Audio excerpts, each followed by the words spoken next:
Don't move. Elena froze Dante Morelli's fingers hovering an inch from her bruised shoulder.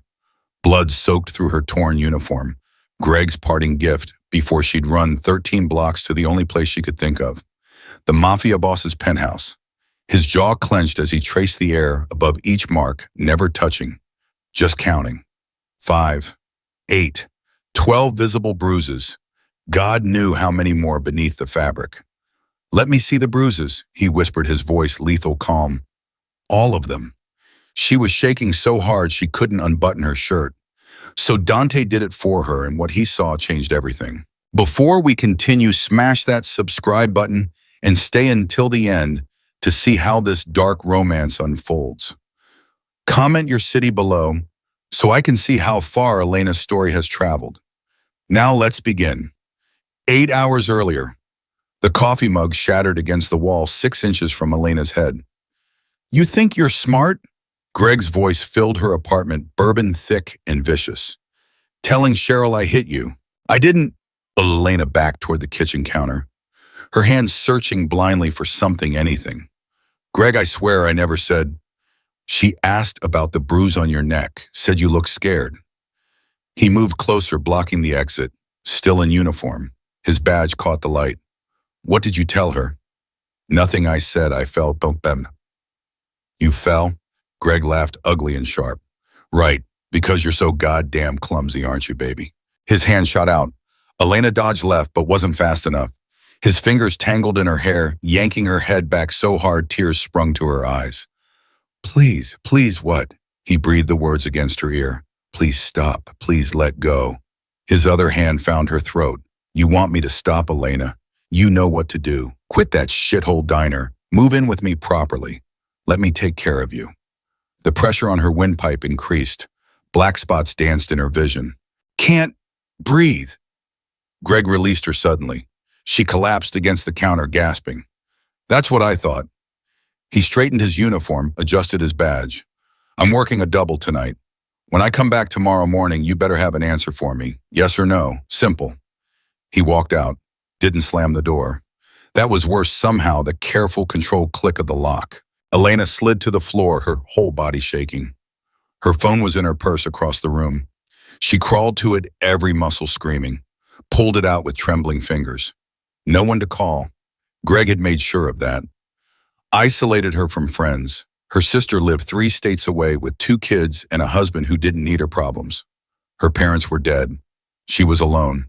The clock on the wall read 9:47 p.m. Her shift at the diner started at midnight.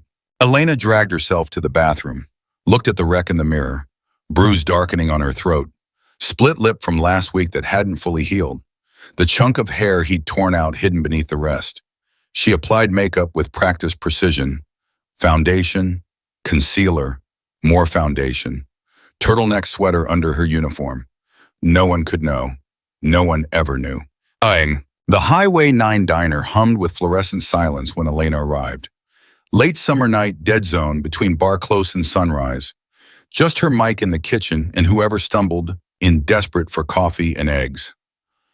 "You look like hell," Mike said, not looking up from his crossword. "Bad day." "Ain't they all?" He finally glanced at her and his expression shifted. "Elena, I'm fine. That son of a bitch came by earlier, looking for you." Her blood iced over. "Greg was here about an hour ago. Told him you weren't on shift yet." Mike set down his pencil. "Whatever's going on, kiddo, you need to get out. Men like that don't stop until..." "Until what?" Elena's voice cracked. "He's a cop, Mike. Who am I supposed to call? His buddies at the station, they all cover for each other. There's gotta be someone..." The bell over the door chimed. Elena's heart stopped, but it wasn't Greg. Dante Morelli walked in like he owned the place. Maybe he did. Rumor was he owned half the city. Black suit, perfect despite the hour. 2 men flanked him, the same ones who always waited outside in the SUV. "Mr. Morelli." Elena grabbed a menu with hands that wouldn't stop shaking. "Your usual booth." His dark eyes swept over her, missing nothing. The too heavy makeup, the turtleneck in August, the tremor in her fingers. "Coffee," he said, "and whatever's wrong. Don't lie to me, Elena." His voice was quiet, but it cut through every defense she had. "I've seen fear before. That's fear. I'm fine, she whispered. You're not. One of his men, the tall one, all muscle and scar tissue, leaned in and murmured something in Italian. Dante's expression darkened. There's a patrol car across the street, he said. Been there for 20 minutes. That him? Elena didn't need to look. Yes. What does he want? What men like him always want. Control. Dante stood slowly. Show me. Show you whatever he did that has you shaking like a leaf in a hurricane. I can't. Yes, you can. He moved closer, his presence somehow both threatening and safe. Right now you have two choices. Keep pretending everything's fine until he kills you, or trust me long enough to see if there's another way. You don't know what he'll do, but I know exactly what he'll do. I've seen men like Officer Hutchins my entire life. Badges don't make them different, just makes them harder to touch. Dante's jaw tightened, but not impossible.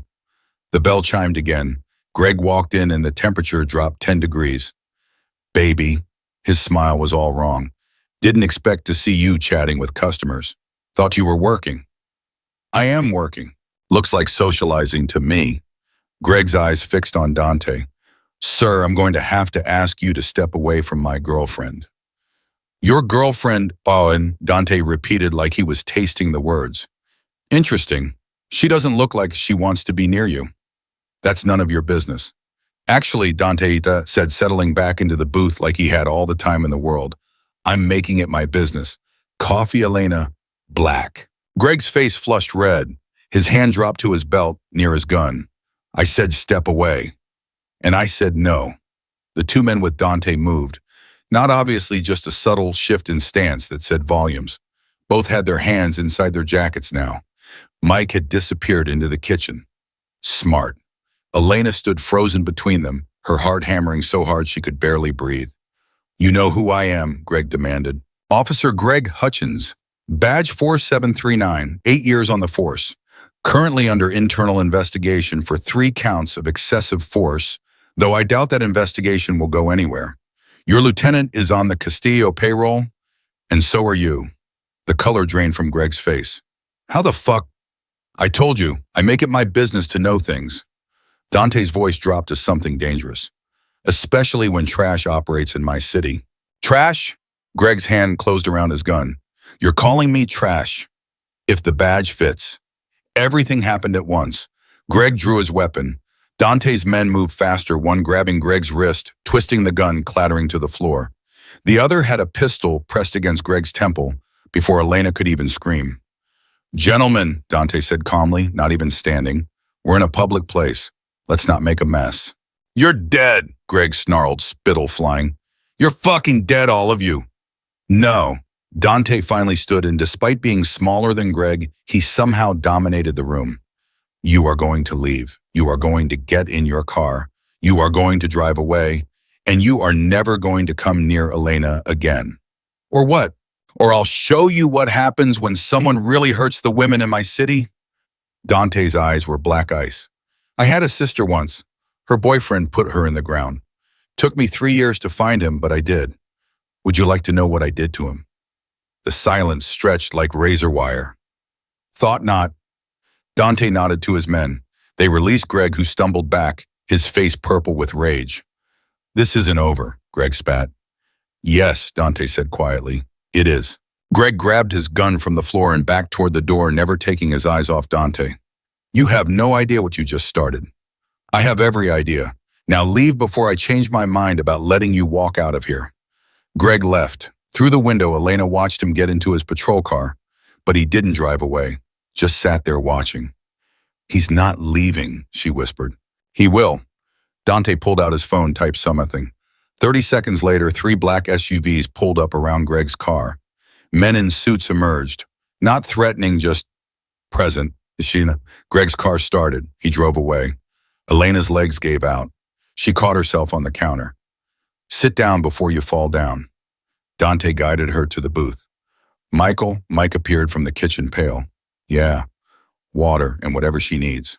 I need to know why you're helping me, Elena said, her voice barely audible. I'm nobody, just a waitress. Why do you care? Dante was quiet for a long moment.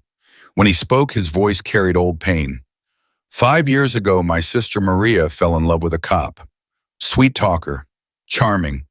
By the time we realized what he was doing to her, it was too late. He beat her to death and called it suicide. The department covered it up. One of their own.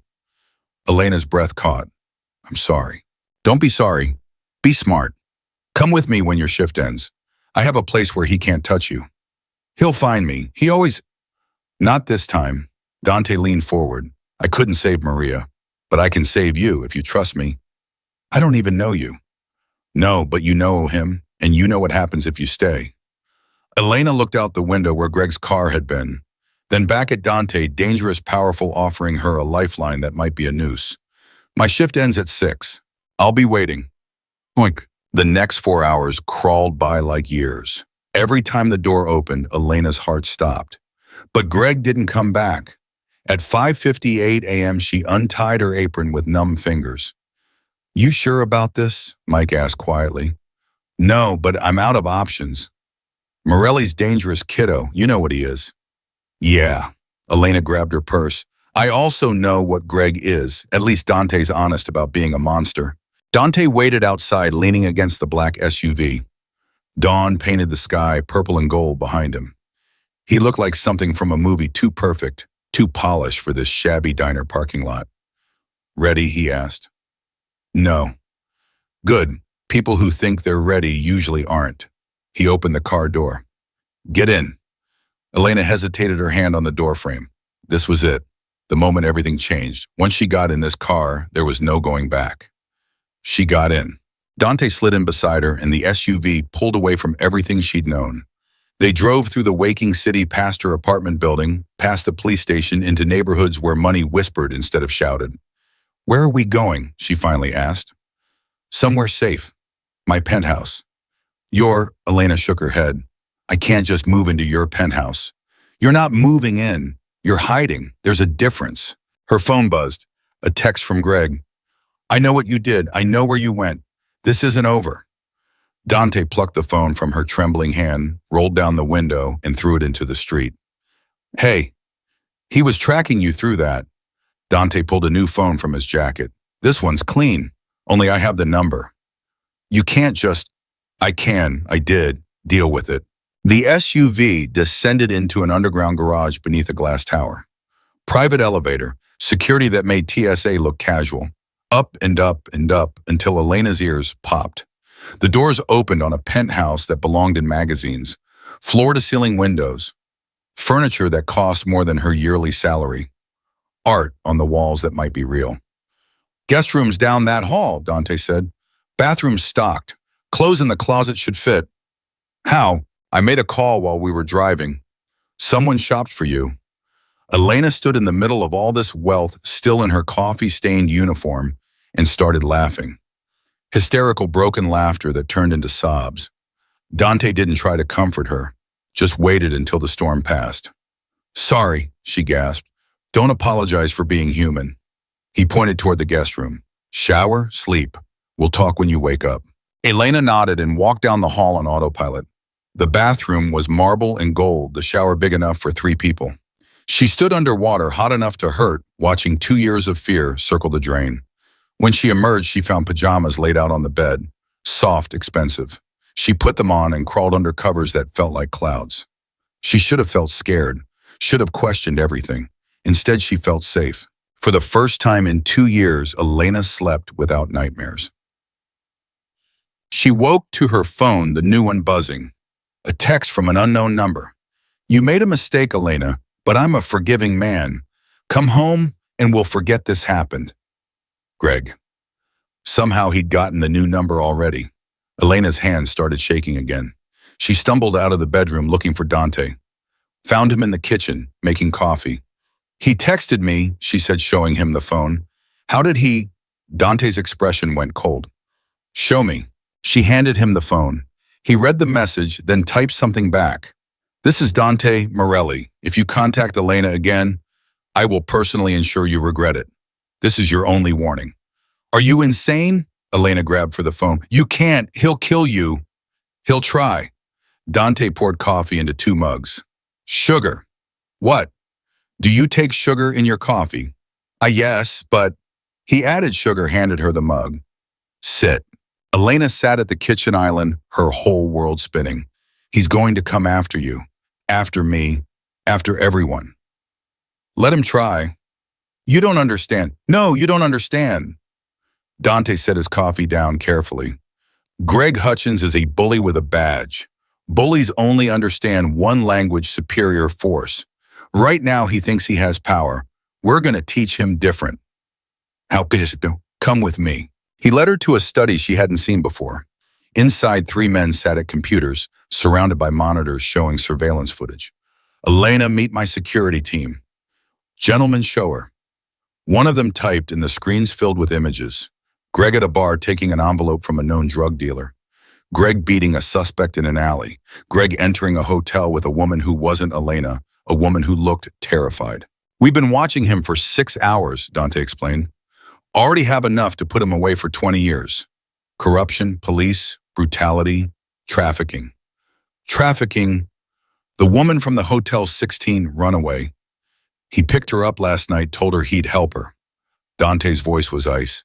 He didn't help her. Elena felt sick. Oh God. So you see, Greg isn't just your problem. He's a problem, and I solve problems. By killing them. Sometimes, Dante met her eyes, but sometimes there are better ways. Ways that hurt more than death. Like what? Like destroying everything he is, his career, his reputation, his freedom. Making him live with the consequences of his actions. Dante smiled, and it was terrifying. Death is mercy. I'm not feeling merciful. Elena stared at the screens, at the evidence of Greg's crimes. What do you need from me? Your testimony. When the time is right. Right now, I need you to stay hidden. Let him think you're scared running. Let him make mistakes. He already knows where I am. No, he knows you're with me. He doesn't know where. This building has security even his cop friends can't penetrate. Dante touched her shoulder gently. You're safe here, Elena. I promise you that. Why should I believe you? Because if I wanted to hurt you, I'd have done it already. He turned back to the monitors. Now go eat something. You look like you haven't had a real meal in weeks. He wasn't wrong. Elena couldn't remember the last time she'd eaten without Greg watching, commenting on every bite. She left the study and found the kitchen fully stocked. Made herself eggs and toast, simple, but it tasted like freedom. Her phone buzzed again. Another text from Greg. You think he can protect you? I'll burn his whole world down to get to you. Before Elena could respond, the phone was plucked from her hand. Dante had appeared like smoke. Enough, he turned off the phone, and no more contact. That's how he gets in your head. He's already in my head. Then we'll get him out. Dante's eyes searched her face. Show me. Show you what? All of it. Every bruise, every mark. I need to see what I'm dealing with. Elena's heart hammered. Why, Poem? Because evidence, because I need to document what he's done. Because he stopped, something flickering in his expression. Because I need to see how bad it is. Her hands went to the collar of her borrowed pajama shirt. Slowly she unbuttoned the top button, then the next, then the next. Dante's jaw clenched as each new bruise was revealed. Fingerprints on her collarbone, a boot-shaped mark on her ribs, the handprint around her throat from last night. There's more, Elena whispered. On my back, my thighs. Turn around. She did, lifting her shirt to show the roadmap of violence across her skin. Heard Dante's sharp intake of breath. Let me see the bruises, he said again, his voice rough. All of them, Elena. So she showed him. Everything. 2 years of pain written on her body in purple and yellow and black. When she finally turned back around, Dante's expression was murder. He's a dead man, Dante said quietly. You promised you wouldn't. I promised I'd solve the problem. I didn't promise how. He pulled out his phone, took pictures of every bruise. This is evidence. When we're done with him, he won't just lose his badge. He'll lose everything. And then what? Elena asked. What happens to me after... Dante lowered the phone, meeting her eyes. That's up to you. You can disappear, new city, new name, new life. Or you can stay, build something better. Stay where here, Toyo, if you want. His voice softened slightly. I have properties all over the city, places he'd never find. You could start over. Why would you do that? Because everyone deserves a second chance, even people who've been broken. Elena buttoned her shirt with shaking hands. I don't know if I believe in second chances. You don't have to believe, you just have to try. Before Elena could respond, one of the security men burst into the kitchen. Boss, we have a problem. Dante's expression went cold. Show me. They rushed to the study. The monitors now showed Greg's patrol car parked outside Elena's sister's house. 3 states away. He was already knocking on the door. No? Elena breathed. No, no, no. How long until our people get there? Dante demanded. 15 minutes. Not fast enough. Dante grabbed his phone dial. Sarah, this is Dante Morelli. You don't know me, but your sister Elena is with me. Don't open the door. I don't care who's knocking. Police, FBI, God himself, you don't open that door. I'm sending help. He listened for a moment, then held the phone out to Elena. Talk to her, fast. Sarah. Elena's voice cracked. Sarah, please, just do what he says. It's Greg. He's dangerous. Elena, what's going on? There's a cop at my door saying you're missing, that you might hurt yourself. It's a lie, all of it. Just don't let him in, please. On the monitors, Elena watched her sister peek through the curtains, phone to her ear. Saw her shake her head at Greg. Watched him smile that terrible, familiar smile and walk back to his car. But he didn't leave. Just sat there, waiting. He's not leaving, Elena whispered. He will. Dante made another call, spoke rapid Italian. On screen, 2 black SUVs pulled up on either side of Greg's car. 8 men emerged surrounding him. Greg's car started. He drove away. How did you? Elena stared at Dante. You have people in Arizona. I have people everywhere. He ended the call with Sarah. Your sister's fine. She's smart, she listened. For now, but he'll come back. No, he won't. I'm stationing protection on her house 24/7. Greg makes a move toward your family, we'll know. Elena sank into a chair, overwhelmed. This is insane. This whole thing is insane. Welcome to my world. Dante crouched in front of her, forcing eye contact. I know this is a lot. I know you're scared, but you're not alone anymore. Do you understand that? I don't understand any of this. You don't have to. You just have to trust me long enough to see it through. Elena looked at him, really looked at him, saw the determination in his eyes, the carefully controlled fury. He meant every word. Okay, she whispered. Okay. Dante stood already moving. Good. Because now we go on the offensive. I'm done reacting. Time to make Greg understand what happens when you touch what's mine. I'm not yours, Elena said automatically. Dante paused, looking back at her. Something dangerous flickered in his expression. Not yet, but you will be. The way he said it, not a threat, not exactly a promise, sent heat through Elena's chest that had nothing to do with fear. Everything was about to change. And for the first time, Elena thought maybe that wasn't a bad thing. The call came at 3 a.m. Elena jerked awake to Dante's voice in the hallway, sharp and urgent in Italian. She grabbed the robe from the foot of the bed and crept to the door, pressing her ear against it. How many? Dante asked. A pause. Burn it, all of it. I don't care what it palm. Footsteps approached. Elena scrambled back to bed, but it was too late. The door opened and Dante stood there, fully dressed, despite the hour. Get dressed. We're leaving. What's happening? Greg just burned down your apartment building. The room tilted. What? Everyone got out. No casualties.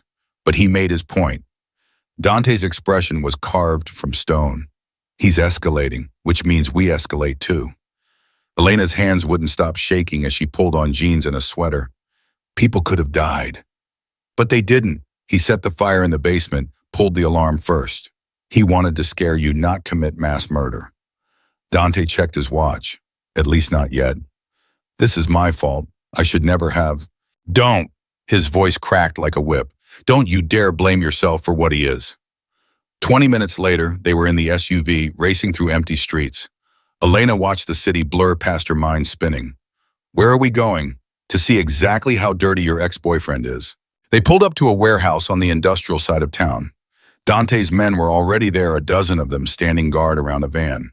When Dante opened the back doors, Elena saw a man tied to a chair, blood streaming from his nose. Who is that Officer Tim Johnson? Greg's partner. Dante circled the man like a shark. Tim here has been very helpful. Haven't you, Tim? Johnson spat blood. Fuck you, Morelli. See, Elena, Tim knows all about Greg's extracurricular activities. The protection rackets, the drugs, the women. Dante leaned in close. Tell her about the women, Tim. I don't know what you're... Dante nodded to one of his men who drove a fist into Johnson's kidney. The cop screamed. Stop! Elena stepped forward. Please, just stop. Why? Dante asked, his voice eerily calm. These are the men who've protected Greg for years, who've covered up his crimes, who've let him hurt you, and God knows how many others. He turned back to Johnson. How many, Tim? How many women has Greg put his hands on? Johnson's head hung low. I don't keep count. Guess. I don't... Another punch. More blood. 15. Johnson gasped. Maybe 20. I don't know. The number hit Elena like a physical blow. 20 women. 20 lives destroyed. Oh my God. And how many of those women filed complaints? All of them, at first. Johnson coughed. But Greg always made them go away. Threats, bribes, sometimes worse. Worse how... Look, I just did what I was told. Worse how... Dante's voice dropped to something deadly. He'd hurt them, or their families, whatever it took to keep them quiet. Johnson finally looked at Elena. You're not special. You're just the latest one stupid enough to think you could leave. Dante moved so fast, Elena didn't see it coming. 1 second Johnson was talking, the next Dante had a gun pressed against his temple. Last chance, Dante said. Where does Greg keep his insurance? His what? His files, his backup, the evidence he's collected on everyone he's shaken down, every cop he's paid off, every criminal he's in bed with. Where is it? Johnson's eyes widened. I tell you that I'm dead. You don't tell me you're dead right now, at least the other way you have a chance. Dante cocked the gun. 3 seconds. 3, 2. Storage unit, Johnson screamed. Public storage on Mercado Street. Unit 247. Code is 4739, his badge number. Jesus Christ, don't kill me. Dante lowered the gun. See, that wasn't so hard. He looked at Elena. Let's go. What about him? What about him? You can't just leave him here. I can do whatever I want. But Dante nodded to his men. Clean him up. Drop him somewhere public. Make sure he remembers what happens if he talks. Back in the SUV, Elena's hands wouldn't stop trembling. You were really going to kill him. Maybe, maybe not. The point is he believed I would. Dante glanced at her. Does that scare you? Yes. Good. You should be scared. This is what it takes to fight men like Greg. Clean hands don't win dirty wars. They drove to the storage facility. Dante's men cut the lock on Unit 247, and inside they found everything. Filing cabinets full of dirt on half the city. Cops, judges, politicians, criminals. Greg's insurance policy against everyone he'd ever crossed. This is incredible, one of Dante's men said, flipping through files. We could own this city with this information. We're not keeping it. Dante pulled out specific files, Greg's records on the women he'd abused, the payoffs, the covered-up crimes. We're using it carefully. Elena picked up a folder with her name on it. Inside were photos of her apartment, her sister's house, her daily routines, lists of her friends, her family, everyone she'd ever cared about. A detailed plan for what Greg would do if she ever left. He was always planning this, she whispered, even in the beginning. Dante took the folders from her shaking hands. Men like Greg don't love. They possess. You were never his girlfriend. You were his property. I feel sick. You should, but you should also feel angry. He showed her more files. Angela Torres, vanished 7 months ago. Here's her file. He didn't just threaten her family, he had Johnson plant drugs in her brother's car. The kid's doing 5 years in Pelican Bay. Jesus. Jessica Ramirez, broken arm, fractured ribs, filed a complaint. Greg showed up at her mother's nursing home, told her what a shame it would be if the old woman had an accident. Jessica withdrew the complaint the next day. Dante kept pulling files. Marissa Chen, Katie O'Brien, Sofia Delgado, all the same story, all the same ending. Elena couldn't breathe. All these women, all this pain. We're stopping him, Dante said. Tonight, no more waiting. How We're going to hand Greg exactly enough rope to hang himself, and then we're going to pull the lever. Dante's smile was sharp as broken glass. Trust me. Twang. 4 hours later, Elena sat in Dante's study, watching monitors as his team worked. They'd copied every file in Greg's storage unit, then put everything back exactly as it was. Now they were building a case not for the police who were compromised, but for the FBI. The feds have been looking for a way into the department's corruption for months, Dante explained. We're going to gift wrap it for them. Greg Johnson, their lieutenant, everyone. Won't they know it came from you? They'll suspect, but they won't care. The evidence is real. That's all that matters. He pointed to one of the screens. We're also sending copies to 3 different journalists. People Greg can't threaten or buy off. By tomorrow morning, this hits the news cycle, and there's no putting it back in the box. Elena should have felt relieved. Instead, she felt terrified. He'll know I'm behind this. He'll know I'm behind this. You're just the woman he lost. Dante turned to her. Which is why you're leaving the city for a while. What? No, I'm not running. You're not running, you're being smart. When this breaks, Greg's going to lash out. I don't want you anywhere near him when that happens. Where would I even go? I have a house in the mountains, remote secure. You'll have protection, everything you need. Dante's expression softened slightly. It's not forever, just until the dust settles. How long, Octi? A week, maybe 2. Elena stood pacing. I can't just disappear. What about my sister? What about... Your sister's already agreed. She's taking the kids to your aunt's place in Florida for a few weeks. Extended vacation. Dante pulled up a new screen showing Sarah's house. My people picked them up an hour ago. They're safe. You talked to Sarah without telling me. I made sure your family was protected. That's what you wanted, isn't it? I wanted you to ask me first. I'm not asking permission to keep you alive, Elena. His voice hardened. Greg burned down a building tonight. Next time, maybe he doesn't pull the alarm first. Maybe he decides if he can't have you, nobody can. I've seen men like him snap. It's not pretty. Elena's anger deflated. He was right. She hated that he was right. When do I leave? 30 minutes. Pack light. Everything you need will be there. She went to the guest room and stared at the clothes someone had bought for her.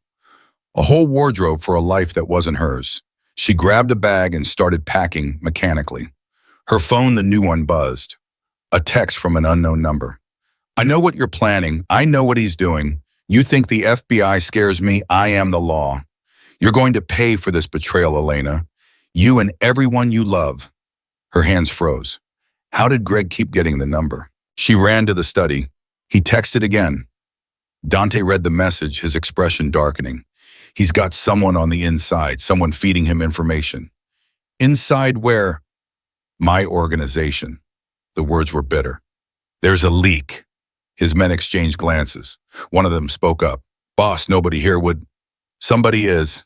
Dante's voice cut like a blade. Find them, now. I don't care how long it takes or what you have to do. Find the rat. The tension in the room was suffocating. Elena backed toward the door. Maybe I should... Stay right there. Dante's eyes swept over his men. Everyone who's had access to Elena's number, raise your hand. 6 hands went up. Everyone who's known about the storage unit operation. 4 hands. Everyone who knew she was leaving tonight. 2 hands remained up, the same 2 men who'd been with Dante at the diner. The ones Elena had started to trust. Dante's expression went cold. Marco, Luca, empty your pockets. Marco, the tall one, bristled. Boss, I've been with you for 10 years.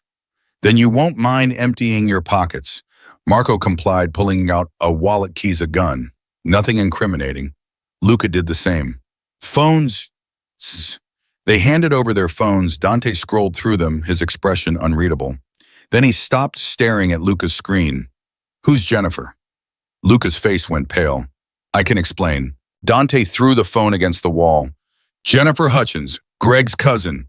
You've been fucking his cousin. It's not like that. How long, mine? 3 months. But boss, I didn't tell her anything, I swear. Your girlfriend is related to the man we're taking down and you didn't think to mention it. Dante's voice was deadly quiet now.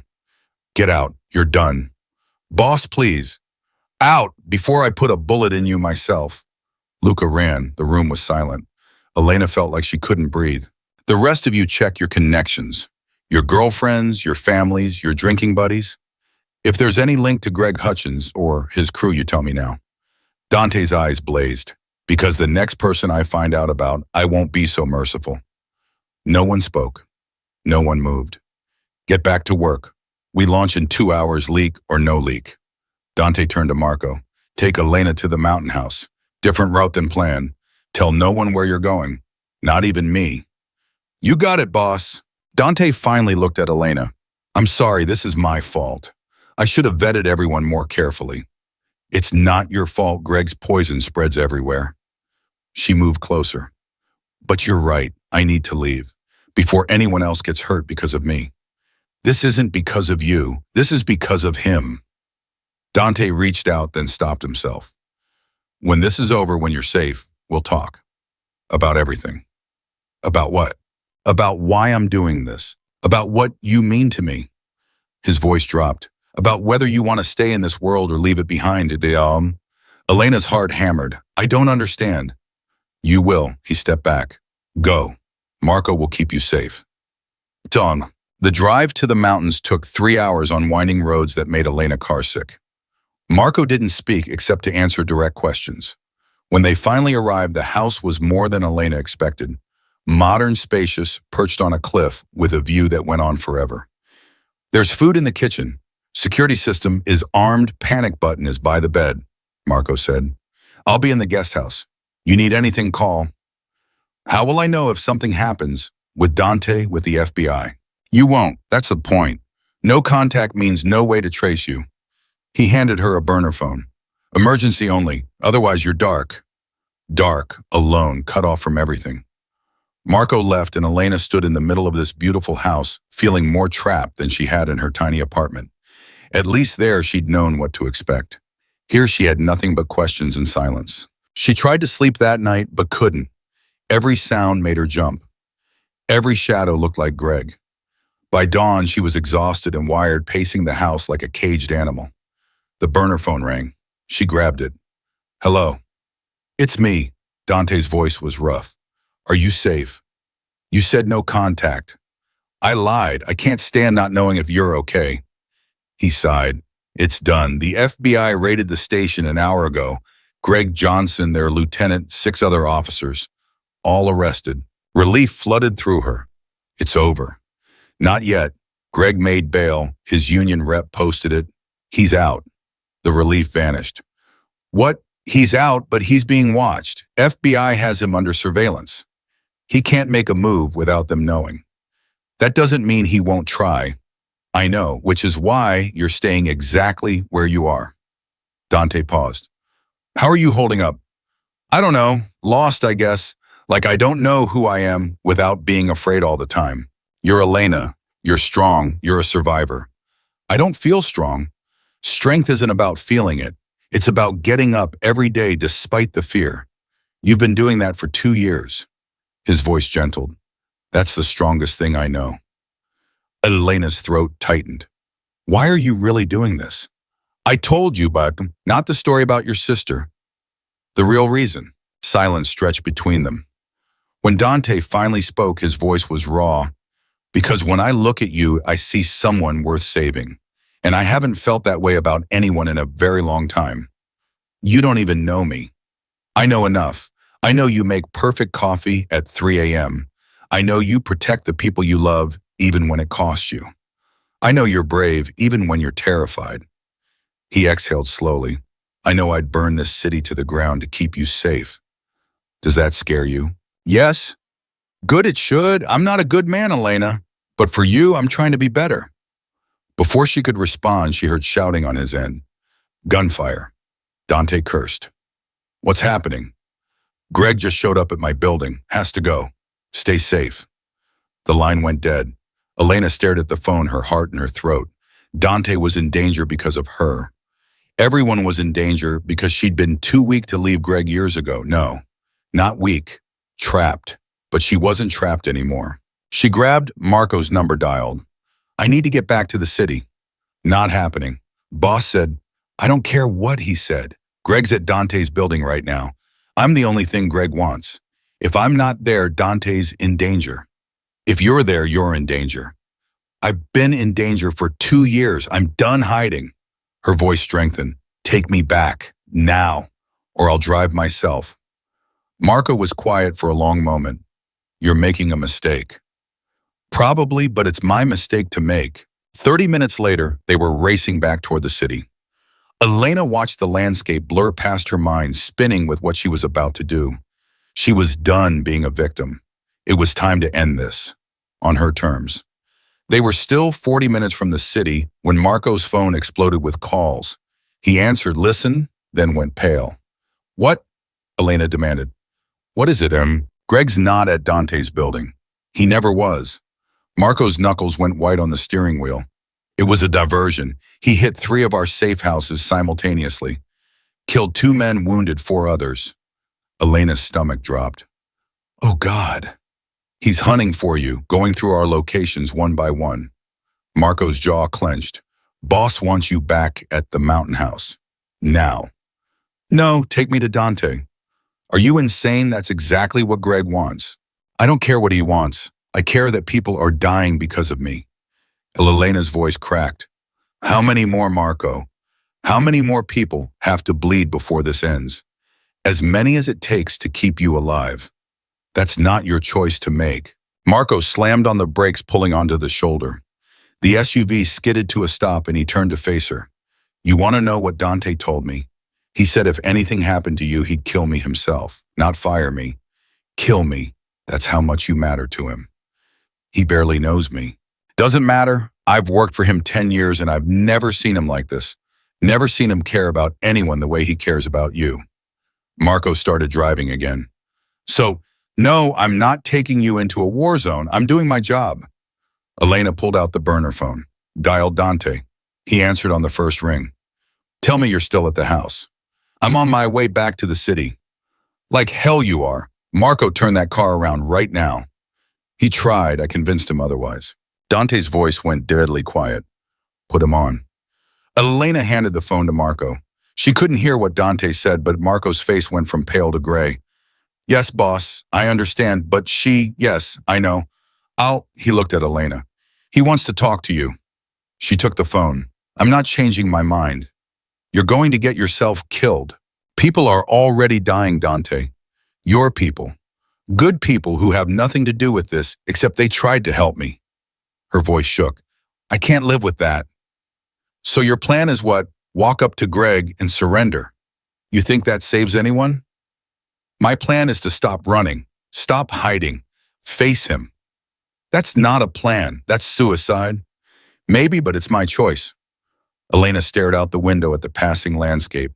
You said I was strong. Prove you meant it. Let me be strong. Dante was silent for so long she thought he'd hung up. Then there's a third option. I'm listening. Greg wants you. Fine. We give you to him. Elena's blood iced over. What? Not really. A trap. We leak your location, let him come to you, and we're waiting. His voice was sharp, calculating. He walks into our territory, our terms. We end this tonight. You're talking about killing him. I'm talking about stopping him. Permanently. One way or another. Dante paused. But I need you to trust me. Completely. Can you do that? Elena thought about Greg's hands around her throat. The bruises. The fear. 2 years of living in hell. Then she thought about Dante's gentle fingers cataloging her injuries, his promise to protect her the way he'd moved heaven and earth to keep her safe. Yes, she whispered. I trust you. Then listen carefully. Marco's bringing you to a warehouse on Pier 19. It's secured defensible. We'll make it look like you're hiding there alone. Greg will come. When he does, we take him. And if something goes wrong, nothing will go wrong. You can't promise that. Watch me. His voice softened slightly. I told you I'd burn this city to keep you safe. I meant it. Tonight, everyone finds out what happens when you touch what's mine. The possessiveness in his tone should have scared her. Instead, it sent heat through her chest. I'm not yours. Keep telling yourself that. He hung up. Marco changed direction, heading for the industrial district. Boss is calling in everyone. This is going to be a bloodbath. How many men does Dante have? In the city, maybe 40, but he's pulling in people from Jersey, Philly, Boston. By tonight, he'll have over 100. Marco glanced at her. Greg's going to walk into a war. Good. They arrived at Pier 19 as the sun was setting. The warehouse was massive old, surrounded by rusted shipping containers and broken concrete. Dante's men were already there, turning the place into a fortress. Dante emerged from the shadows as Elena got out of the SUV. His suit was gone, replaced by dark tactical gear. A gun rode his hip. He looked like death walking. "You should have stayed at the house," he said. "I know. You should have trusted me to handle this." "I do trust you. That's why I'm here." Something flickered in his eyes. "This isn't going to be clean. When it starts, it's going to be violent and fast. I need you to stay exactly where I put you. No matter what you hear, no matter what happens." "Understood." "Yes." "I mean it, Elena. You run, you try to help, you do anything except stay hidden. You'll get yourself killed. Or worse, you'll get my men killed trying to protect you." "I understand." Dante studied her face, then nodded. Marco showed her the safe room. The safe room was actually a reinforced office on the second floor with a clear view of the warehouse floor. Steel door, bulletproof glass emergency exit that led to the roof. "You stay here," Marco said. "Door locks from the inside. Don't open it for anyone except Dante or me." "What if Greg gets past you?" Marco's expression went hard. "He won't." He left. Elena locked the door and sank into a chair, her whole body shaking. Through the window, she watched Dante's men take positions. Snipers on the catwalks. Teams behind the shipping containers. More outside, invisible but present. An hour passed. Then 2. Night fell and the warehouse lights stayed dark. Elena's phone buzzed. A text from Dante. He took the bait. "Ite, 10 minutes. Remember, stay hidden." Her heart hammered so hard she could barely breathe. This was really happening. After everything, after 2 years of fear and pain and running, it was finally ending. One way or another, movement outside caught her eye. 3 cars, headlights off, sliding into the parking lot. Greg's patrol car in the lead. Behind it, 2 civilian vehicles full of men. At least a dozen, maybe more. Elena's stomach turned. Greg had brought an army. Dante's voice crackled over a radio somewhere below. "Hold positions. Let them get inside. Nobody moves until I give the word." The cars stopped. Doors opened. Greg emerged, and even from this distance, Elena could see the madness in his movements. Jerky, aggressive. A man on the edge. "Elena!" His voice echoed across the empty lot. "I know you're in there. Come out, and nobody else has to die." Silence. "I'm giving you to the count of 10. Then I'm coming in and I'm killing everyone I find." He pulled his service weapon. 1, 2, 3. Dante's voice answered from the darkness inside the warehouse. 4. "Mas, should I keep going or do you want to talk like adults?"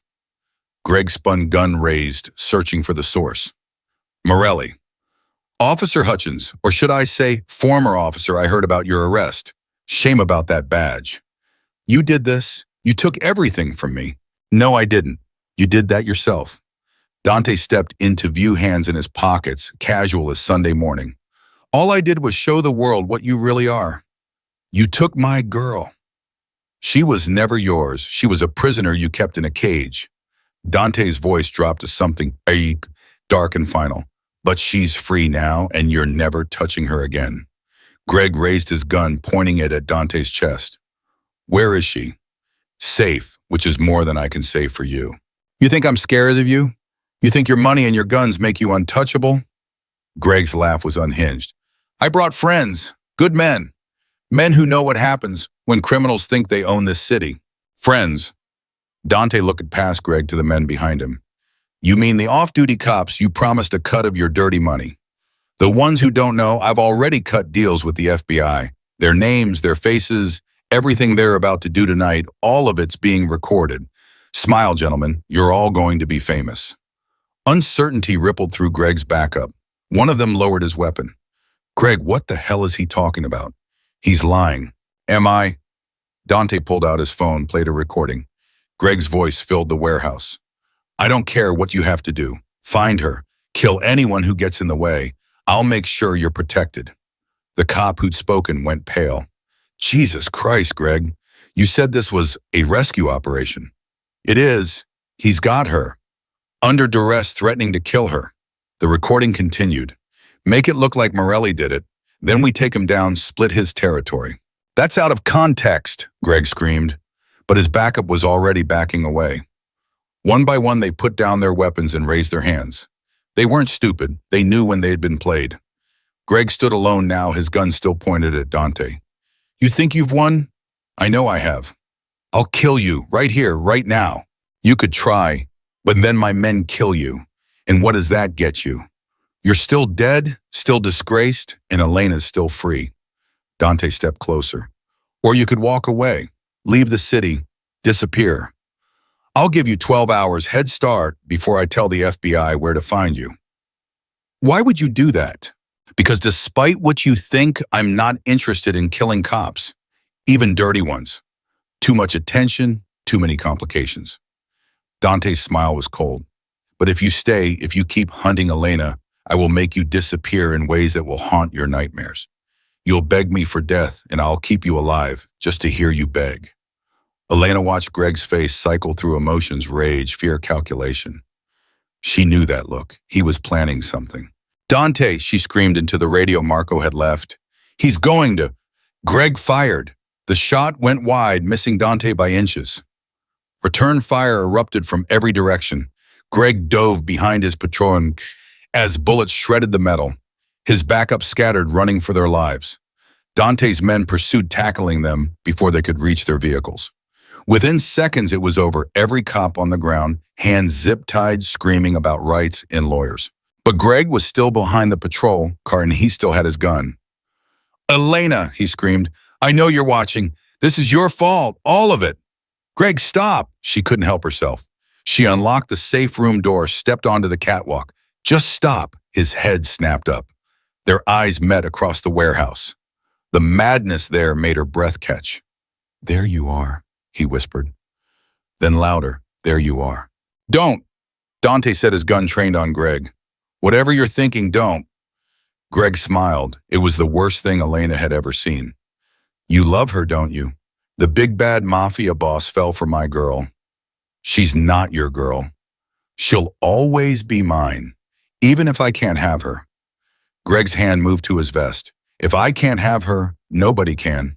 Elena saw it before anyone else. The bulge under his uniform, the wires. He's got a bomb. Greg yanked open his vest, revealing enough C4 to level the building. His thumb hovered over the detonator. Everybody back now or I blow us all to hell. Dante's men froze. Guns still raised but useless now. One trigger press and they were all dead. Smart move, Greg said, breathing hard. Now here's what's going to happen. Elena comes down here, gets in my car. We drive away. Nobody follows. Or I push this button and we all meet God together. Greg, please, Elena said. You don't want to do this. I don't want to, spit flew from his mouth. You destroyed my life, my career, my reputation, everything I gave you, everything, and you threw it in my face. You gave me bruises and fear. I loved you. That's not love. Elena's voice broke. Love doesn't hurt. Love doesn't control. Love doesn't make you afraid to breathe. You don't know anything about love. You're just a stupid waitress who got lucky, caught the eye of a rich criminal. Think he'll keep you. Think he won't get tired of you like I did. Greg's thumb pressed down slightly on the detonator. Come down here, now, or I swear to God. Okay. The word left Elena's mouth before she could stop it. Okay, I'll come. Just don't hurt anyone else. Elena, no, Dante said. I have to. You don't. Let me handle this. How he's got a bump, one move and we're all dead. She looked at Dante, trying to memorize his face. Thank you for everything, for saving me, for making me feel safe, for stop talking like you're going to die. Aren't I? Dante's expression cracked. No, I won't let that happen. You can't stop it. Elena moved toward the stairs. Some things you can't fix with money or guns or power. Lena, wait. But she was already descending, each step feeling like walking toward her own execution. Greg watched her come, his eyes glittering with triumph and madness. That's my girl, he crooned, always so obedient when it counts. She reached the warehouse floor. Dante caught her arm. Don't do this. I have to. No, you don't. There's always another way. Not this time. She pulled free, walked toward Greg. I'm here. Let them go. Greg grabbed her arm, yanking her against him. His grip was iron familiar, horrible. See, Morelli? She knows where she belongs, at my side, forever. Forever's a long time, Dante said quietly. Not long enough. Greg dragged Elena toward his car, the detonator still in his hand. Nobody moves, nobody follows. They reached the patrol car. Greg shoved Elena into the passenger seat, keeping the bomb visible. He slid behind the wheel, started the engine. This isn't over, he told Dante through the window. I'm coming back for you. And when I do, the passenger door flew open. Elena rolled out, hitting the concrete hard. Above her, Marco appeared on the catwalk, rifle raised. Now, Dante shouted. Marco fired. The bullet caught Greg in the shoulder, spinning him. His hand convulsed on the detonator, but nothing happened. No explosion, no bomb, because there had never been a bomb. Dante's men swarmed the car, dragging Greg out. His vest fell open, revealing wires that led to nothing. Fake. A bluff. Greg screamed, thrashing, I'll kill you. I'll kill all of you. Dante walked over, calmly looked down at him. The C4 was confiscated from evidence lockup 3 months ago. Your lieutenant's been selling it to the Castillo brothers. I bought it back last week. He crouched down. Did you really think I'd let you walk in here with a real bomb? I've been watching you for days. I knew about the explosives. Knew about your plan. I let you think you had a chance because I wanted you to show everyone exactly what you are. Greg's face crumpled. You knew. I know everything. Dante stood. FBI's on their way. You're done. For real this time. You can't. The evidence is tainted. The evidence from tonight, sure, might be. But the evidence from my storage unit, that's all legal. Anonymous tip led them right to it. Dante's smile was razor sharp. You're going away for 20 years minimum. And in prison, cops don't last long, especially ones who hurt women. The fight drained out of Greg. He sagged in the hands, holding him defeated. Elena stood on shaking legs. Dante was there immediately, steadying her. You okay? You let me walk down there, knowing it was fake. I needed him to think he was winning. Needed him to make mistakes. His hands were gentle on her arms. I would never have let him take you. I had 12 snipers trained on him the whole time. If the bomb had been real, he'd have been dead before he could press the button. You could have told me. If you'd known it was fake, he would have seen it on your face. Your fear sold it. Dante's expression softened. I'm sorry, but it had to be real for him. Sirens wailed in the distance. FBI, SWAT, the cavalry arriving too late but still necessary. We need to go, Marco said, before this turns into a circus. Dante nodded, but his eyes never left Elena's face. Are you coming? She looked at Greg, being loaded into an FBI van, still screaming threats. Looked at the warehouse, at Dante's men, at the wreckage of her old life scattered across the concrete. Where, anywhere you want, everywhere you want. His voice dropped. I meant what I said before. You're mine now, if you want to be. I don't belong to anyone. I know. That's why I'm asking, not telling. He held out his hand. Come with me, not because you're scared, not because you have nowhere else to go, but because you want to, because you choose to. Elena stared at his hand, scarred knuckles, blood under the fingernails, the hand of a killer, a criminal, a man who just orchestrated a military operation to save her life. Also the hand that had cataloged her bruises with infinite gentleness, that had held hers when she was terrified, that had never once been raised against her in anger. She took it. His fingers closed around hers, warm and strong and sure. Let's go home, Dante said. And for the first time in 2 years, Elena knew exactly where home was. The penthouse felt different when they walked in, less like a hiding place, more like a beginning. Elena stood by the windows watching the city lights blur through her tears. Behind her, Dante poured 2 glasses of whiskey with steady hands. Drink, he said, pressing the glass into her palm. You're in shock. I'm fine. You're shaking so hard the whiskey's about to spill. His hand covered hers, steadying it. Drink. She drank. The burn down her throat was grounding real. What happens now? Now you breathe. You sleep. You let yourself realize it's over. Is it over? Elena turned to face him. Greg's arrested, but his lawyer is a public defender who's already looking at the evidence and sweating. The FBI has recordings, documents, testimony from 6 other women who have agreed to come forward now that he's behind bars. Dante set his glass down. He's done, Elena. Finished. You're safe.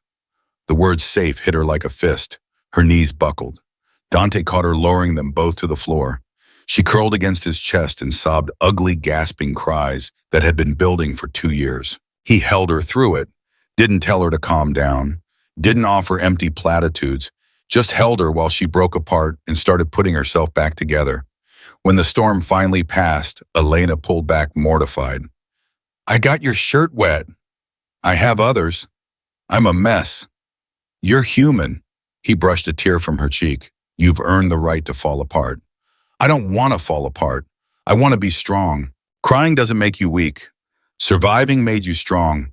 This, he gestured at her tear-stained face. This is just proof you're still alive. Elena laughed, broken and watery. You're surprisingly good at this. At what comfort? I wouldn't have guessed that about you. Most people wouldn't.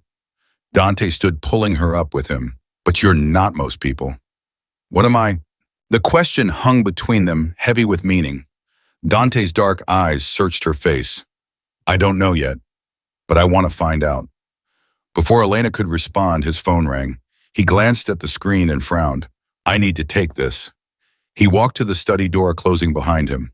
Elena heard raised voices, sharp Italian something that sounded like an argument. When he emerged 10 minutes later, his expression was granite. What's wrong? Angela Torres, the woman who disappeared 7 months ago. Dante's jaw clenched. They found her body. Elena's stomach dropped. Oh, God. Construction site in Queens. She'd been there the whole time. Buried. He looked at Elena with eyes full of old pain. Medical examiner says cause of death was blunt force trauma. Extensive injuries consistent with prolonged abuse. Greg did that. Can't prove it yet, but yes, I believe he did. Dante's hands curled into fists. I should have moved faster. Should have found her before. You didn't know. I should have known. I should have been paying attention. His voice cracked slightly. Another woman dead because I wasn't looking. Elena crossed to him, took his face in her hands. Oh, listen to me. This is not your fault. Greg is a monster. He's been a monster for years. You didn't create him. But I could have stopped him sooner. How you didn't even know I existed until 3 days ago. You can't save everyone, Dante. I saved you. Yes, you did. And because of that, 6 other women found the courage to come forward. Angela will get justice. They'll all get justice. Her thumbs brushed his cheekbones. You can't carry guilt for things you couldn't control. Neither can you. His hands came up to cover hers. Yet you do. I see it in your eyes every time someone mentions Greg's name. Like you're responsible for what he became. I stayed. For 2 years I stayed. You survived. That's what you did. You survived until you could escape. Dante turned his head, pressing a kiss to her palm. Stop punishing yourself for being human.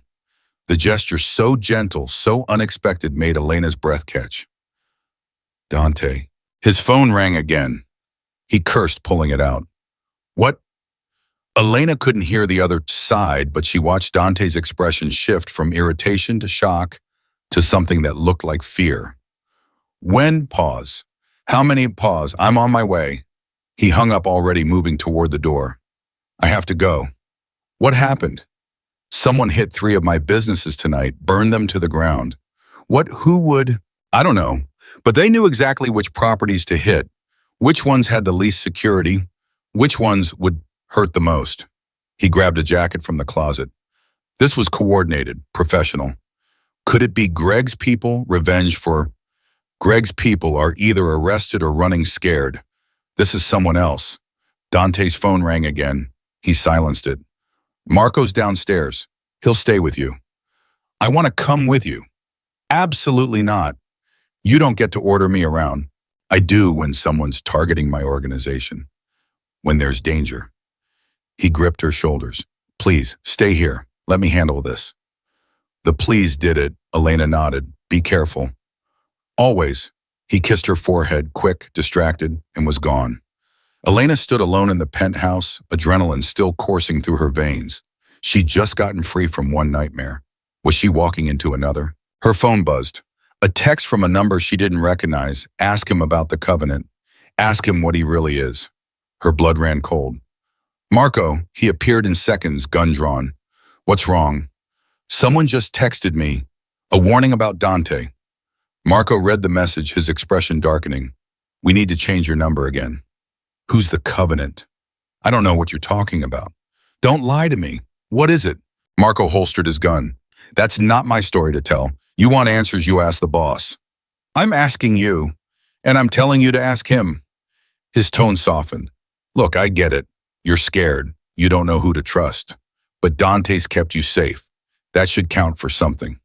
It does, but I deserve to know what I'm involved in. You're right, you do, but it's his past to share, not mine. Before Elena could press further, the power went out. The entire penthouse plunged into darkness. Don't move, Marco whispered. She heard him shift the slide of his gun being drawn again. Someone cut the power. I thought this building had backup generators. It does, which means someone disabled those too. Footsteps in the hallway, multiple people moving fast. Marco pushed Elena behind him, backing toward the study. In there, lock the door. Don't come out until I tell you. Marco. The penthouse door exploded inward. Men poured through 5, 6, 7 of them. Not cops, not FBI. Professional soldiers in tactical gear. Marco fired. One went down. Return fire filled the room, bullets chewing through furniture. Marco took a hit to the leg, stumbling. Run! He screamed at Elena. She ran, through the study, slamming the door behind her. Looking for a weapon, a phone, anything. Her fingers found the panic button Dante had shown her on the first day. She pressed it. The door shook under an impact. They were coming through. Elena grabbed a letter opener from the desk. Pathetic, but it was something. Backed into the corner. Watched the door splinter under repeated strikes. It burst open. A man stepped through, rifle raised. Don't move. Who are you? Shut up. He grabbed her arm, yanking her toward the door. Boss wants a word. Elena drove the letter opener into his hand. He screamed, releasing her. She ran for the balcony, but another man caught her arms like steel bands around her waist. Feisty. Boss will like that. They dragged her through the penthouse. Marco was on the floor, bleeding but alive. 3 of the attackers were down. The rest had Elena. They took her to the elevator. Down, down, down to the garage where a black van waited. She fought every step, screaming, kicking, biting. One of them hit her a sharp crack across the face that made her ears ring. Enough, boss said, alive, not unmarked. The leader, a scarred man with dead eyes, zip-tied her hands. But we can make this hurt as much as you want. They threw her in this van, doors slammed, engine started. Elena's mind raced. Where was Dante? Did he know? The panic button had it worked. The van drove for maybe 20 minutes. When it stopped, they pulled her out into an abandoned factory. Rust and decay everywhere. No one around for miles. Inside, a woman waited, 50-ish, elegant, in a way that screamed money and power. She smiled when she saw Elena. So you're the one who's captured Dante's attention. I expected more. Who are you? My name is Sofia Castellano, Dante's former fiancée. Her smile turned sharp. And the person he destroyed when he broke our engagement 5 years ago. Elena's mind reeled. He never mentioned. Of course he didn't. Why would he tell you about the woman he left at the altar? The woman whose family he humiliated? The woman who swore she'd make him pay? Sophia circled Elena like a shark. He took everything from me. My dignity, my future, my family's respect. So now I'm going to take everything from him. You're going to kill me. Eventually, but not yet. First, I'm going to make him watch you suffer. Make him feel every ounce of pain I felt. She nodded to her men. String her up. They chained Elena's bound hands to a hook overhead, pulling until her feet barely touched the ground. Pain shot through her shoulders. Here's what's going to happen, Sophia said. I'm going to call Dante. Tell him I have you. Offer him a trade, his life for yours. He'll come because that's who he is. And when he does, I'll kill you both. He won't come alone. I'm counting on it. I have 40 men here, battle-hardened soldiers. Whatever ragtag crew he assembles won't be enough. She pulled out her phone. Any last words before I make the call? Elena thought fast. Sophia wanted Dante dead, wanted him to suffer, which meant she needed Elena alive long enough to make that happen. You're making a mistake. Am I? Dante didn't leave you because he didn't love you. He left because he found out you were working with the Covenant. Sophia's expression flickered. How do you? He tells me everything. The lie came easily, including how you planned to use the marriage to infiltrate his organization. How you were going to hand everything over to your real masters. Elena kept her voice steady despite the pain. You're not doing this for revenge. You're doing it because they ordered you to. Shut up. The Covenant owns you, just like they own everyone they touch. Dante was smart enough to see it, smart enough to walk away before you could destroy him. Elena pushed harder. That's why you really hate him, because he saw through you. Sophia's hand cracked across Elena's face. I said, shut up. The truth hurts, doesn't it? The truth is Dante Morelli is going to die tonight, and you're going to watch. Sophia dialed her phone, and then you're going to join him. The phone rang once, twice. Dante answered. Sophia, it's been a while. Hello, darling. I have something that belongs to you. If you've hurt her, she's alive for now, but that could change very quickly. Sophia put the phone on speaker. Say hello, Elena. Dante, don't.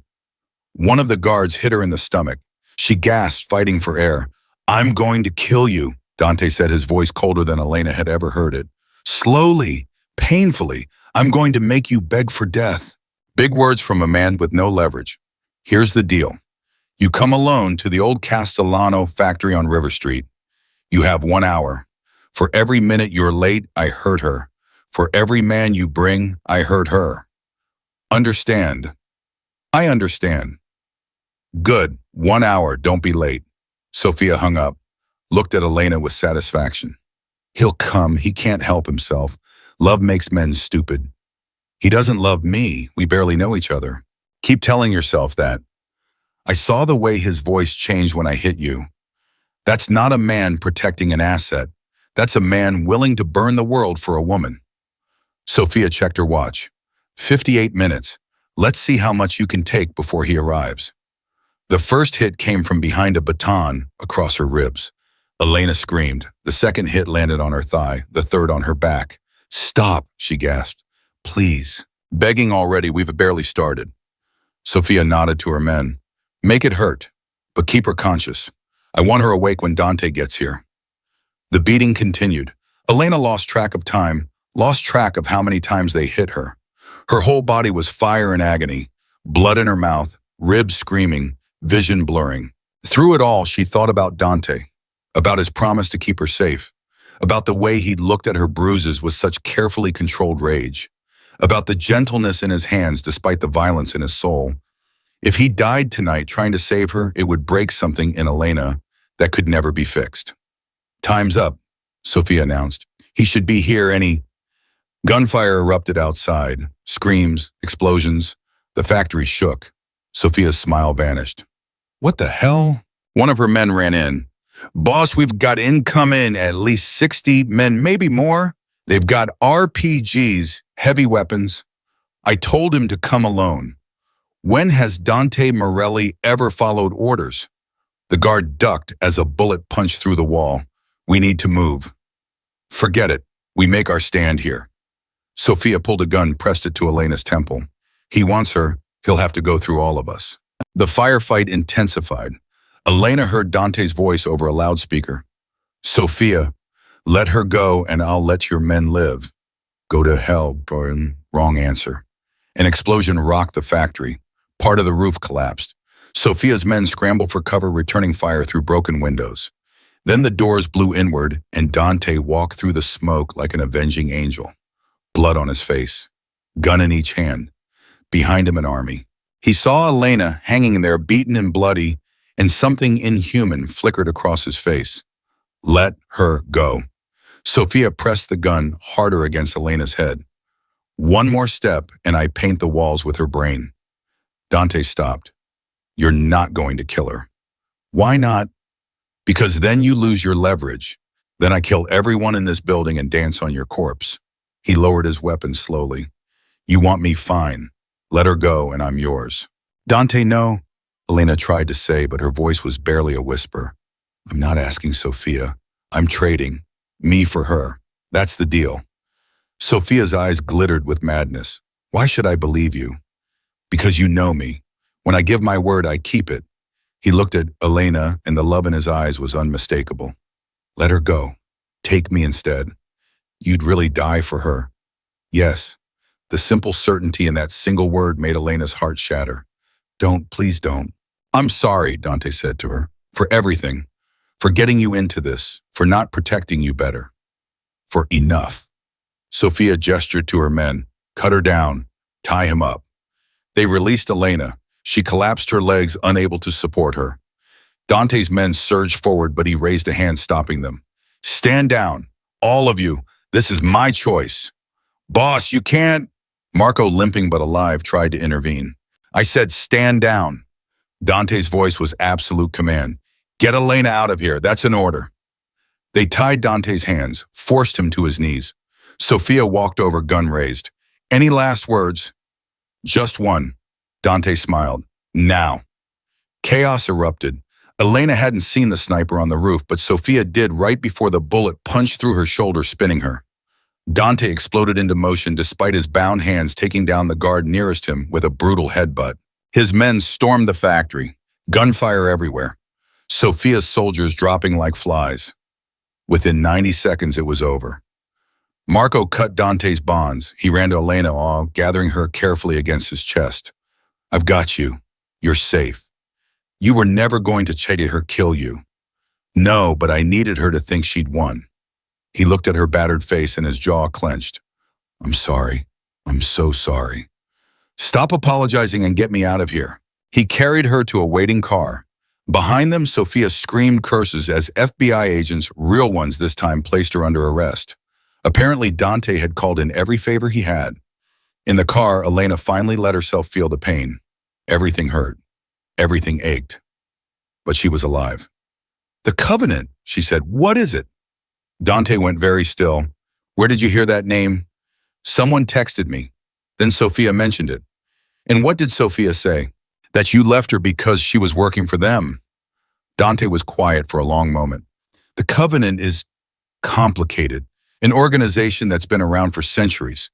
They control things, people, governments, criminal enterprises, everything. He looked at her. Sophia's family has been part of it for generations. I didn't know when I proposed. When I found out, I ended things. And now they're after you. They've always been after me. I'm competition, someone who operates outside their control. His hand found hers. I should have told you, should have warned you what you were getting into. Would it have changed anything? I don't know, maybe. It wouldn't have. Elena squeezed his fingers. I chose you, Dante, not because I didn't know the danger, because I did and I chose you anyway. He brought her hand to his lips, kissed her scraped knuckles. You're insane. Probably, but I'm your kind of insane. Yes, he whispered. You are. They drove through the night, leaving bodies and burning buildings behind them. And for the first time since this all started, Elena didn't feel like a victim anymore. She felt like a survivor. And maybe, just maybe, like someone who'd found home in the most unlikely place. The doctor arrived at the penthouse at dawn, an older woman with steady hands and no questions. She examined Elena's injuries while Dante paced like a caged wolf. 3 cracked ribs, extensive bruising, minor concussion. The doctor wrapped Elena's torso in bandages. You're lucky. Could have been much worse. Doesn't feel lucky, Elena managed through gritted teeth. Pain meds will help, but you need rest. Real rest. No stress, no excitement. The doctor looked pointedly at Dante. Can you manage that? Yes. I'm serious. She needs to heal. I said yes. Dante's tone left no room for argument. The doctor packed her supplies. I'll check on her in 3 days. Call if anything changes. She paused at the door. And Dante maybe consider a different line of work. One with less violence. He didn't respond. The door closed behind her. Elena lay on the couch, every breath sending fire through her ribs. Dante sat beside her close, but not touching, like he was afraid she'd break. I should have seen it coming, he said finally. Sophia's always been vindictive, but I never thought, stop.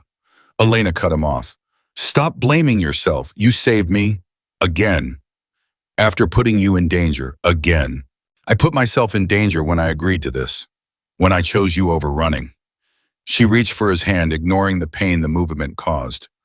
I'm still choosing you. His fingers intertwined with hers. Wipe out. Because you see me. Not the broken woman Greg tried to make me. Not the victim. You see Elena. Her voice caught. And because, when I'm with you, I'm not afraid anymore. Dante lifted her hand to his lips, pressed a kiss to her palm. You scare me to death. Good. Someone should. He laughed rough and unexpected. Get some sleep. I'll be here when you wake up. Promise, promise. Elena closed her eyes, letting exhaustion drag her under. When she woke hours later, Dante was exactly where he'd been watching over her, like a guardian angel who'd forgotten he had dark wings. You didn't sleep, she said. Couldn't. Every time I closed my eyes, I saw you hanging there. His voice was raw. Saw them hitting you, saw. I'm okay. You're not. You're hurt because of me, because my past caught it up and you got caught in the crossfire. Elena pushed herself upright despite her protesting ribs. Then tell me, all of it, no more secrets. If I'm going to be part of your world, I need to know what that means. Dante stood, walked to the windows, stood there silent for so long, Elena thought he wouldn't answer. Then, I was 23 when I met Sophia. Young, stupid, thought I was invincible. Her family seemed legitimate, old money, respect connections. I didn't look deeper. When did you find out? A month before the wedding, found documents in her father's study, names, operations, payoffs. The covenant runs everything politicians, judges, police chiefs, CEOs. They're the puppet masters, and the rest of us are dancing on their strings. But not you. Not anymore. I refused to marry Sophia, refused to join them. They gave me a choice, fall in line or be destroyed. He turned to face her. I chose to be destroyed. Started a war that's been going on for 5 years. And you're winning, surviving. There's a difference. Dante moved back to the couch, sat heavily. Every business I build, they try to tear down. Every alliance I make, they try to corrupt. They're patient, methodical. They think eventually I'll either submit or die. What do you think? I think I'd rather burn than bow. His eyes met hers, but that was before. Before what? Before you, before I had something to lose that actually mattered. He cupped her face gently, thumb brushing her bruised cheek. They know about you now. They'll use you against me. Tonight proved that. So what are you saying? I'm saying you have a choice. Walk away now. I'll set you up anywhere you want. New identity, new life, enough of money to never worry. You'd be safe, free, away from all this. Elena's heart clenched. Or you stay. Fight beside me. Accept that danger as part of the package. Accept that there will be more nights like tonight. His voice dropped. Accept me, all of me. The good, the bad, and the blood on my hands. That's not a choice. It is, and it's yours to make. Elena looked at him, really looked. Saw the exhaustion in his eyes, the tension in his shoulders, the careful way he held himself like he was bracing for her to leave. This powerful, dangerous man who'd moved heaven and earth to save her was terrified she'd walk away. I'm not leaving. Elena. I said I'm not leaving. You think I survived Greg just to run from the first real thing I've felt in years? She grabbed his collar, pulled him closer despite her screaming ribs. I don't want safe. I don't want easy. I want you, however that looks, whatever it costs. It could cost you everything. Then we'll pay together. She kissed him hard, desperate, claiming. His hands came up to cradle her face gentle despite the passion. When they finally broke apart, Dante pressed his forehead to hers. You're insane. You said that already. Worth repeating. His phone rang. He ignored it. It rang again. I have to. Answer it. He did, his expression darkening as he listened. When? How many, goddammit? He hung up. The Covenant hit 6 more of my operations tonight. 40 men dead, millions in damages. They're escalating. They're trying to draw me out, make me angry enough to do something stupid. Dante stood, started pacing. It's working. What are you going to do? What I should have done 5 years ago. End this. The certainty in his voice scared her. How? The Covenant operates in shadows. They survive because no one knows who they really are, where they meet, how they communicate. He pulled out his phone, pulled up a file. I've spent 5 years gathering information. Names, faces, locations, everything. I know who they are. All of them.